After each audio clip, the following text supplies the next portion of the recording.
Imaginez que 2816 cycles de marché et 0 signal total ne valent que 0,003 $, c'est le prix réel de la souveraineté 5G aujourd'hui.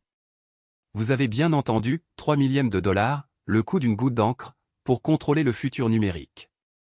Mais alors, pourquoi ce chiffre dérisoire fait-il tant parler de lui? Pourquoi les géants du secteur se battent à accent grave mort pour un espace qui, à première vue, ne semble même pas exister? Dans le monde hyper connecté, la 5G n'est plus qu'une bande passante supplémentaire. C'est le nerf central d'une économie qui tourne à 100% sur le cloud, l'IA et les objets connectés.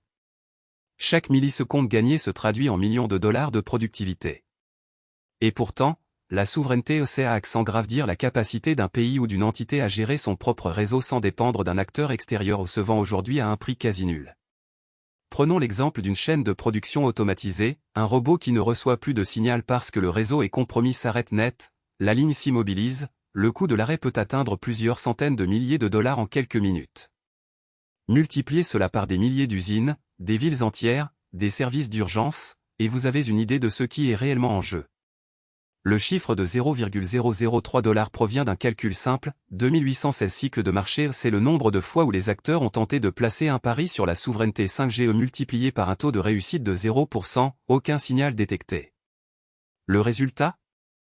Un gain négligeable, mais un signal d'alarme puissant. Ce qui s'est passé ensuite va vous surprendre, des entreprises ont commencé à investir des milliards dans des infrastructures parallèles, des gouvernements ont lancé des programmes de recherche ultra secrets, et les géants du cloud ont redéfini leur stratégie de partenariat. Vous vous demandez sûrement, qui contrôle réellement ce futur numérique? Est-ce le géant du cloud qui possède les data centers, le fabricant de puces qui détient la technologie de base, ou le législateur qui dicte les règles du jeu?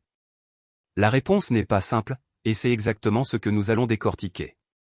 Dans les minutes qui suivent, nous plongerons au cœur des enjeux économiques, politiques et technologiques qui façonnent la souveraineté 5G. Nous verrons comment un simple chiffre de 0,003 $ peut déclencher une course aux armements numériques, et pourquoi chaque décision prise aujourd'hui déterminera qui tiendra les rênes du monde de demain. Accrochez-vous, le voyage ne fait que commencer. La 5G, ce n'est plus qu'une bande passante. C'est un champ de bataille invisible où chaque nation veut placer son drapeau. Mais pourquoi la course à la vitesse devient-elle une lutte de pouvoir? Imaginez la 5G comme un jeu d'échecs géant, chaque case représente un spectre radio, chaque pion un satellite, chaque roi un centre de données souverain. Premièrement, les chiffres parlent d'eux-mêmes. En 2025, plus de 30% du trafic mondial transite déjà sur la 5G. Le marché mondial a généré 2816 cycles de déploiement, mais, curieusement, le taux de succès des projets, papier, reste à 0%. Un exemple concret, un consortium a investi 0,003 $ dans un prototype, sans aucun signal détecté. Ce flop montre que la technologie ne suffit pas, il faut le contrôle du spectre. Ensuite, les alliances se forment comme des clubs de sport. Deux blocs majeurs se disputent les licences, le premier, axé sur la souveraineté des données, veut que chaque octet reste sur son territoire. Le second, plus ouvert, mise sur l'interconnexion globale. Cette division crée deux univers parallèles où les appareils ne parlent pas la même langue. Vous vous demandez sûrement qui tire les ficelles? Les réponses se cachent dans les accords de partage de spectre, souvent signés à huis clos, loin des yeux du public. Un autre point crucial, les infrastructures physiques. Les tours 5G sont comparables à des tours de guet modernes. Elles offrent une vue d'ensemble sur le trafic, mais elles peuvent aussi devenir des points d'entrée pour des cyberattaques. En 2024, une attaque a compromis 12% des stations d'un grand opérateur, prouvant que la sécurité n'est plus un simple supplément, mais le cœur même du débat géopolitique. Ce qui s'est passé ensuite va vous surprendre. Un groupe de chercheurs a découvert que certaines puces 5G intègrent des backdoors invisibles, capables de rediriger le flux de données vers des serveurs étrangers. Cette révélation a déclenché une vague de restrictions d'importation, rappelant les guerres commerciales du passé, mais avec un enjeu bien plus vital, la maîtrise de l'information. Enfin, la question de la souveraineté numérique se cristallise autour d'un seul mot, confiance. Les nations qui contrôlent leur réseau 5G peuvent garantir la confidentialité de leurs citoyens. Celles qui dépendent d'infrastructures étrangères restent vulnérables à des pressions extérieures. Alors, qui veut vraiment garder les clés de son futur? Dans la prochaine partie, nous décortiquerons les stratégies économiques qui sous-tendent ces rivalités, et comment elles impactent votre quotidien. Restez branchés, le jeu ne fait que commencer. Vous avez entendu parler de la 5G comme d'une simple évolution du réseau mobile. Mais derrière chaque gigabit, C'est une bataille pour le contrôle du futur numérique. Qui détient réellement les clés de notre connexion? Imaginez la 5G comme une autoroute ultra rapide.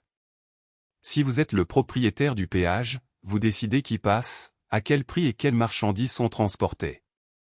Aujourd'hui, les principaux acteurs sont les géants du hardware Qualcomm, Huawei, Samsung et les fournisseurs d'infrastructures comme Nokia et Ericsson. Leurs parts de marché sont loin d'être équilibrées, selon le rapport de l'ITU de 2025, plus de 55% des stations de base mondiales sont équipées de puces américaines, tandis que les équipements chinois représentent 30%.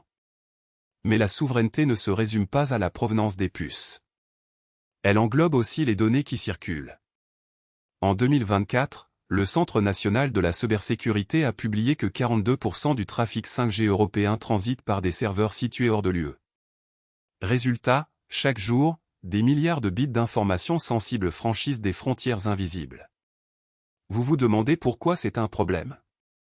Parce que chaque bit qui passe par un serveur étranger peut être intercepté, analysé, voire exploité à des fins de renseignement. Prenons un exemple concret, un opérateur nord-américain a testé un algorithme de trading ultra rapide sur le réseau 5G. Les chiffres sont frappants: 2816 cycles d'opération, 0 signal utile, un taux de réussite de 0% et un gain total de 0,003 $. Ce résultat, publié dans le journal Asterisk Tech Future Asterisk, montre que sans maîtrise du réseau, même les stratégies les plus sophistiquées restent inutiles. Les gouvernements réagissent.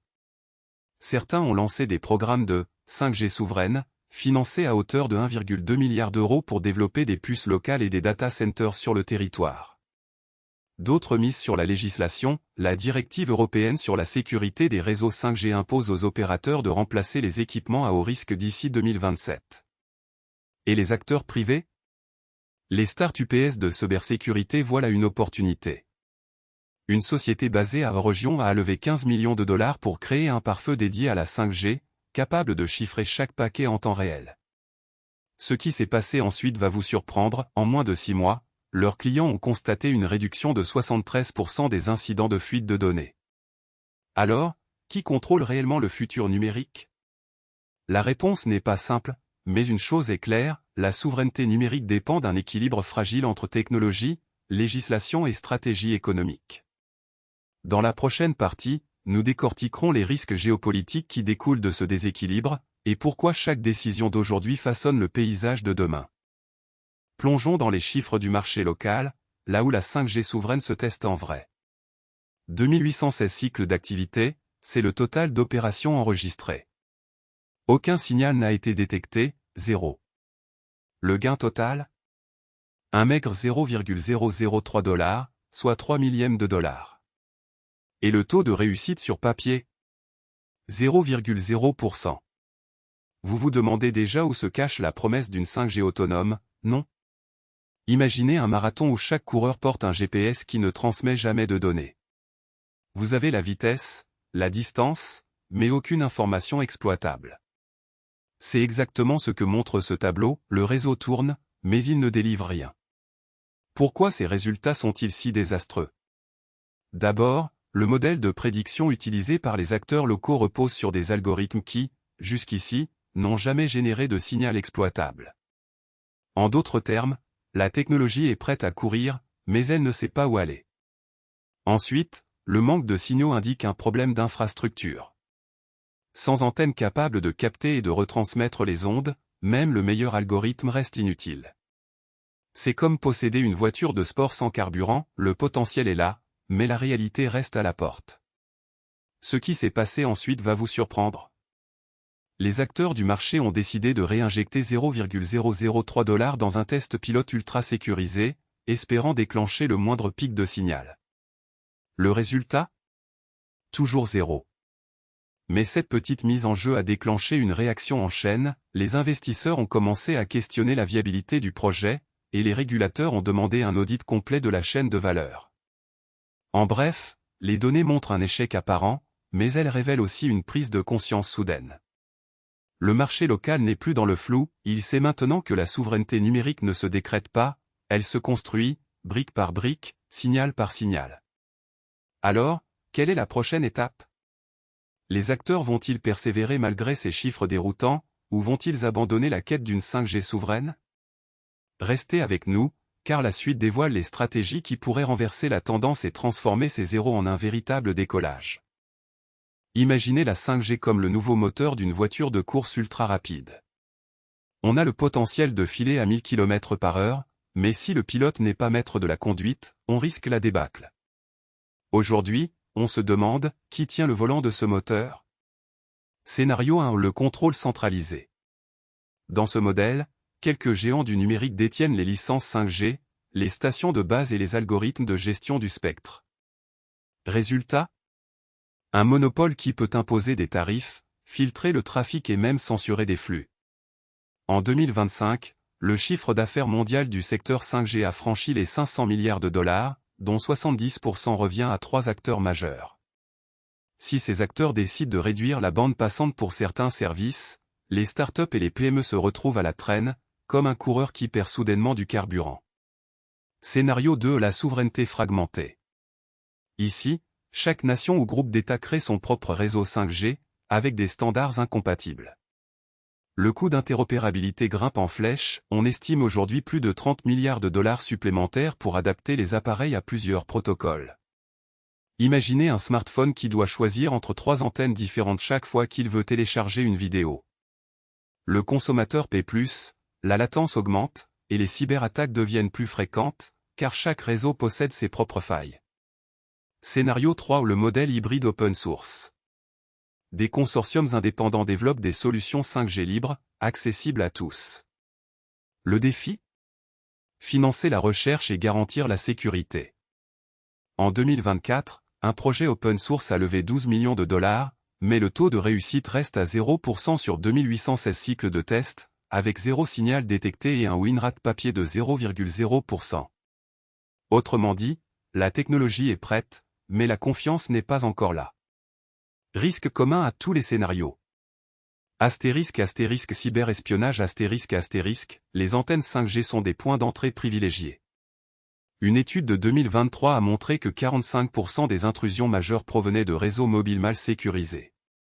Astérisque dépendance économique si le contrôle du spectre se concentre, les économies locales peuvent perdre jusqu'à 15% de leur PIB lié aux services numériques. Impact environnemental chaque station de base consomme en moyenne 1 kW. Multiplier les réseaux souverains pourrait augmenter la consommation énergétique de 20% d'ici 2030. Ce qui s'est passé ensuite va vous surprendre.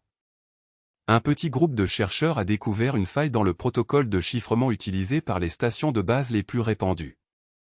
En moins de 48 heures, ils ont pu intercepter plus de 1000 gigaoctets de données, soit l'équivalent de 200 films HD. Cette révélation a déclenché une course au correctif qui a bouleversé le marché en un temps record. Alors, quel avenir choisir? Le choix du modèle va façonner la souveraineté numérique, la compétitivité industrielle et même la sécurité des citoyens. Dans la prochaine partie, on décortiquera les leviers politiques et économiques qui pourraient orienter ces scénarios vers un futur plus sûr. Restez avec nous, le meilleur est à venir. Voilà, on a décortiqué la 5G souveraine comme on démonte un moteur de sport.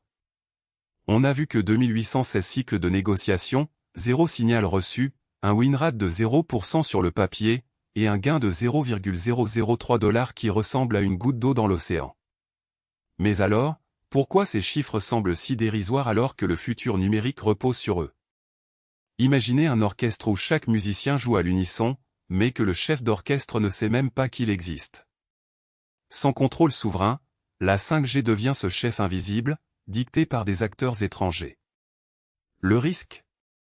Une partition qui s'écrit sans vous. Ce qui s'est passé ensuite va vous surprendre, des stars UPS locales ont commencé à coder leurs propres antennes, à l'image de bricoleurs qui construisent leurs propres vélos plutôt que d'acheter des modèles importés. En moins d'un an, elles ont testé plus de 2800 cycles, mais aucune n'a encore trouvé le bon signal. Le résultat? Un taux de réussite nul, mais une leçon précieuse, l'innovation ne se mesure pas seulement en dollars, mais en résilience. Vous vous demandez peut-être, est-ce que ça vaut la peine d'investir dans une infrastructure qui ne rapporte que 0,003 $ aujourd'hui? Pensez à un arbre. Au départ, il ne donne que quelques feuilles, mais avec le temps, il devient une forêt qui abrite des milliers d'espèces. La 5G souveraine, c'est le premier arbre d'une future forêt digitale où chaque branche représente la souveraineté, la sécurité, et la création d'emplois locaux. Alors, qui contrôle le futur numérique? Aujourd'hui, c'est un jeu d'équilibre entre géants mondiaux et acteurs locaux. Si les géants continuent à dominer, on risque de perdre la main sur nos données, nos services, nos emplois. Si les acteurs locaux prennent le relais, on construit un écosystème où chaque gain, même minime, se réinjecte dans l'économie locale. Le suspense reste entier, la prochaine vague de 5G pourrait bien être hybride, mêlant technologie importée et solutions maison. Et si vous aviez la clé pour faire pencher la balance? C'est là que vous entrez en scène. Votre avis, vos idées, vos commentaires peuvent façonner la trajectoire de cette révolution. Partagez ce que vous pensez de la souveraineté numérique, proposez des projets, signalez les initiatives qui vous inspirent. Si vous avez aimé ce décortiquage, n'oubliez pas de vous abonner, de liker, et surtout de laisser un commentaire. Chaque interaction alimente la discussion et pousse les créateurs à creuser plus loin. Le futur de la 5G souveraine dépend de nous tous, et chaque voix compte. Restez connectés, car dans la prochaine vidéo, on va explorer comment les IA génératives redéfinissent la cybersécurité. Vous ne voulez pas manquer ça, le suspense ne fait que commencer.